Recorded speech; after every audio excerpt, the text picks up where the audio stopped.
Homens Imprudentemente Poéticos, do Walter Ugumãe. Esse foi o último livro lançado pelo Walter Ugumãe, já pela Biblioteca Azul, né, que é da Globo Livros. E esse livro eu tive o prazer de ir no lançamento, ouvir um pouquinho do Walter Ugumãe falar, foi bem bacana. Ele contou várias histórias, ele é muito divertido, muito engraçado, tem umas boas histórias engraçadas para contar para vocês que ele falou. Esse livro aqui eu acho que não virou meu favorito do Walter Ugumãe, acho que continua sendo Filho de Mil Homens, mas eu gostei muito desse livro aqui também, que diferentemente do outro, em que algumas partes poéticas fazem a gente até suspirar de tão bonito que é aquela história, esse aqui já é aquela história mais... já é aquela história que te cutuca mais, que você não... você precisa ler mais coisas nas entrelinhas, sabe? E eu gostei muito desse livro. O prefácio desse livro é do Laurentino Gomes, e não foi o prefácio assim que eu achei mais bonito dos livros que eu li dele, mas diz uma coisa que eu acho bem interessante de vocês levarem em conta quando forem ler um livro do Walter Ugumãe. Vai dizer assim: ao leitor não iniciado nas suas artimanhas, o primeiro contato com os livros de Ugumãe pode ser desconcertante, até incômodo. Foi assim comigo.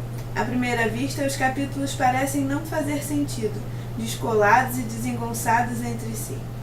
Teme-se que lhes falte enredo e sequência definida, que o autor tenha perdido o rumo sem saber ao certo como amarrar a história.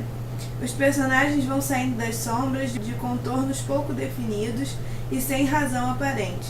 As frases são curtas, de significado estudado e preciso, intensamente poético, mas de ritmo estranho a quem estiver habituado a uma narrativa convencional. Tudo é parte de habilidosa construção, cuja arquitetura só se percebe ao avançar da obra. Como o Laurentino Gomes fala aqui, a narrativa dos livros do Walter Ugumãe é bem diferente dos livros convencionais. Tem essa poesia muito amarrada à história. Esse livro aqui me lembrou muito uma fábula, sabe? Uma história assim que não precisa ser totalmente real e que passa de te ensinar alguma coisa. Quando o Walter Ugumãe falou no lançamento que a gente tem muito que aprender com o Japão sobre você discordar e ter até inimigos, mas se tratando cordialmente e respeitosamente, eu tinha feito uma outra ideia sobre a relação dos dois personagens principais desse livro. Porque durante boa parte do livro eles pensam até em se matar. Então eu fiquei pensando, mas onde que o Walter Ugumãe queria mostrar isso?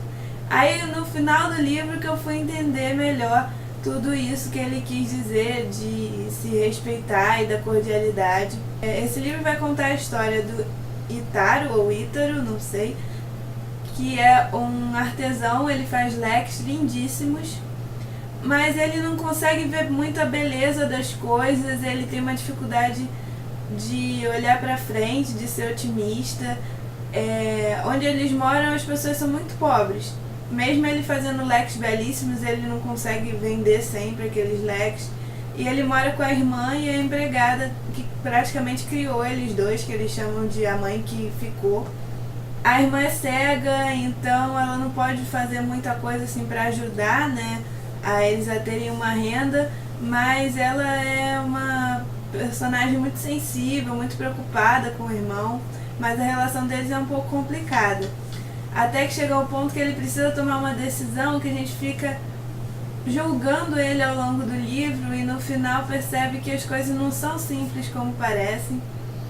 E ele fica muito incomodado com o Saburo, que é um oleiro, e ele fez um jardim belíssimo aos pés da montanha, que algumas pessoas admiram, outras criticam, e ele tem uma sensibilidade muito grande a essas coisas belas, né? Você vê que é um personagem que acredita que a beleza pode transformar até feras e deixar as pessoas mais felizes, porque eles vivem ao pé da montanha que tem uma floresta chamada Floresta dos Suicidas, que as pessoas entram desenrolando fios E quando elas param de desenrolar esses fios, como se fosse um fio para não se perder num labirinto, elas acampam e ali refletem se elas vão se suicidar nas árvores, se vão se enforcar, ou se elas vão pegar o caminho de volta usando esses fios. E muitas pessoas se enforcam nessas árvores, a floresta existe mesmo. O Walter Ugumãe visitou essa floresta e ficou extremamente tocado, né? E lá o suicídio é visto de outra forma, né? Visto como uma coisa honrada a se fazer e não como uma derrota, como a gente vê aqui no Ocidente, ou como um fim triste, né, para qualquer pessoa. Então é muito complicado você entender isso com os nossos olhos ocidentais, né? E acontece uma tragédia na vida do Sábaro, e essas flores têm a ver com o que ele estava fazendo para tentar evitar essa tragédia. O Ítaro prevê essa tragédia, então o Sábaro vai ficar com rancor em relação a ele por conta disso. E o Ítaro também vai fazer uma outra coisa com o Sábaro, que também vai deixar ele muita raiva dele.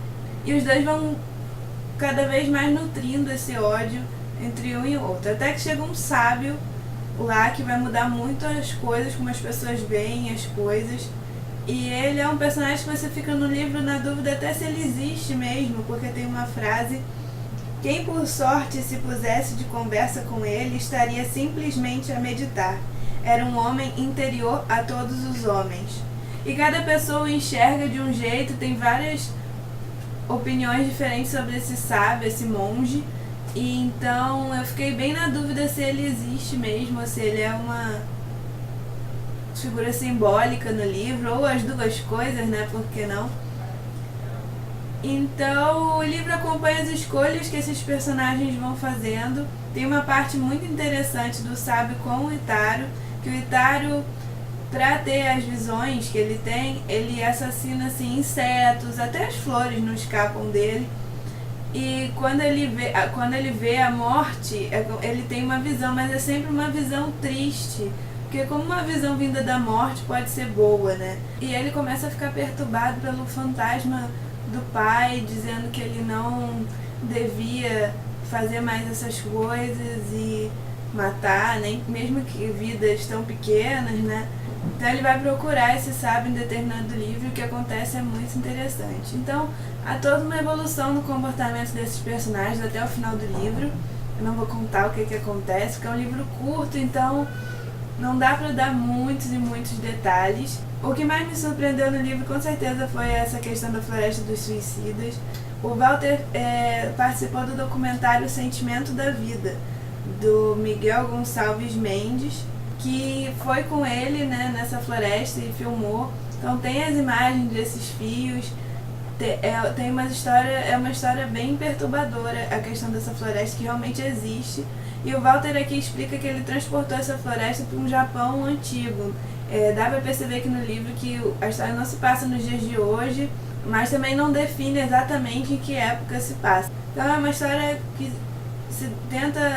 que questiona muito como as pessoas também devem lidar com o luto e com o amor e com a perda e com as inimizades. E é uma história bem forte, bem complexa. Eu acho que cada vez que eu ler esse livro eu vou pensar coisas diferentes e ter outros pontos de vista sobre esse livro.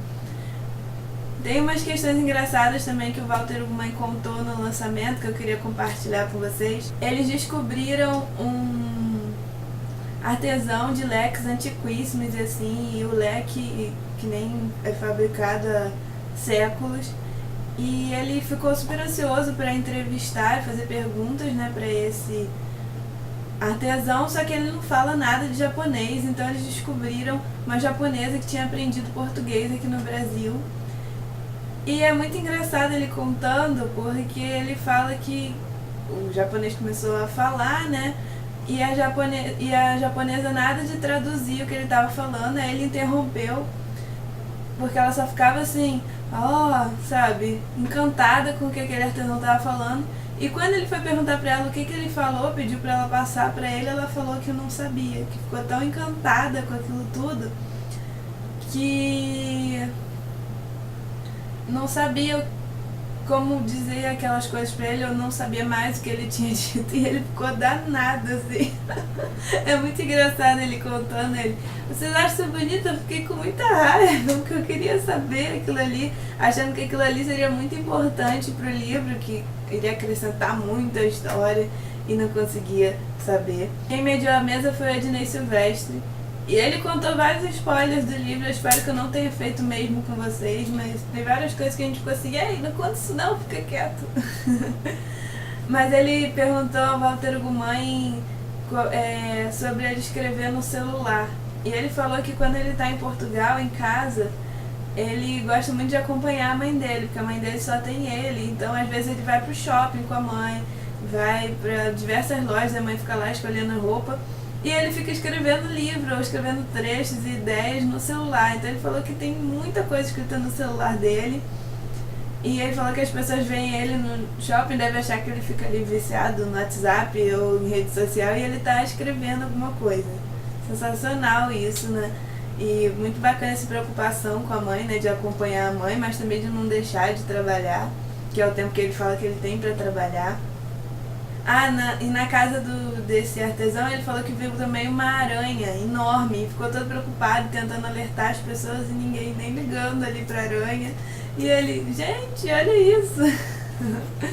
Então, eu gostei muito de ter ido no lançamento e eu vou deixar vocês com um trecho do vídeo que eu gravei, que ele fala algumas coisas sobre o livro. E então, vocês podem conferir agora. Entender a complexidade das relações e reclamar uma ética para todas as relações, mesmo as oponentes. O que eu creio que a cultura japonesa nos ensina com glória é exatamente a capacidade de antagonizarmos alguém, ou alguma sensibilidade, algum assunto, alguma ideia, mantendo a cordialidade. E essa é a beleza, no fundo, a analogia com a beleza que eu quero fazer. A questão da beleza entra no livro como se ela fosse uma beleza do gesto, e por isso como se ela fosse uma ética e não propriamente uma estética. É por aí que eu quero chegar. O Ítalo e o Saburo são dois japoneses perversos, falhos e maturos. E talvez através do livro inteiro, ou depois de todo o livro, exista uma centelha, talvez, não vou dizer que existe, mas talvez fique uma centelha de que na inimizade deles, eles podem ainda aceder a uma educação, como se se tratasse exatamente de uma inimizade educada. Nunca exatamente um ódio, porque a ética não pode nunca permitir o ódio, mas uma oposição. E eu acho que é dos maiores desafios, isto interessa-me ir buscar ou ir mostrar ao Japão, mas isto interessa para nós, para o mundo e sobretudo para hoje, interessa-me para hoje, porque eu acho que nós urgimos na importância da oposição, urgimos na importância do protesto, mas urgimos sobretudo que esse protesto seja feito de boa fé entre pessoas que dialogam e não pessoas que se odeiam. E por isso, para mim, o grande desafio da contemporaneidade neste momento e aquilo que pode, de algum modo, garantir um futuro minimamente saudável é exatamente que nós retomemos todos os diálogos a partir do ponto de vista da boa fé. Porque nós não vamos nunca concordar uns com os outros, porque nós somos diferentes, temos sensibilidades diferentes, queremos coisas diferentes, acreditamos em coisas diferentes, vamos votar em gente diferente. A única maneira de nós resistirmos e nos mantermos gente bem é que as nossas conversas sejam, primeiro, de valores assumidos e de boa fé. Porque dos nossos desafios hoje é que nós normalmente não sabemos quem é o nosso predador. Porque o nosso predador não assume que está contra nós. E por isso ele não assume sequer a oposição que nos faz. Ele faz a oposição velada, normalmente uma oposição que defende interesses que são contra nós, que defende interesses financeiros, ou interesses políticos, ou interesses religiosos, seja o que for. Mas ele não assume que está exatamente contra nós. E por isso, nós muitas das vezes, quando queremos incitar um diálogo, nós podemos estar a expor ou estar a sonhar encontrar uma solução, mas é impossível encontrar uma solução enquanto nós não soubermos para quem, contra quem, a partir de quem, por causa de quem é que estamos à procura de uma solução, porque eventualmente alguém criou o problema. Quem criou o problema para que nós possamos ponderar com a pessoa se existe forma de solução. Tem alguns trechinhos também que eu gostaria de ler para vocês. Tem um que é justamente sobre esse ódio do Sabro e do Ítaro, que é muito, muito bacana. Por isso Ítaro o rejeitava. Era fraco. Suspirava pelos mortos sem os honrar, porque perdia a robustez. Era mais velho pela covardia e pela opção por ser um sonhador do que pela idade. Ítaro, se pudesse, gostaria de o ver morto. Depois pensava, se pudesse, gostaria de o matar.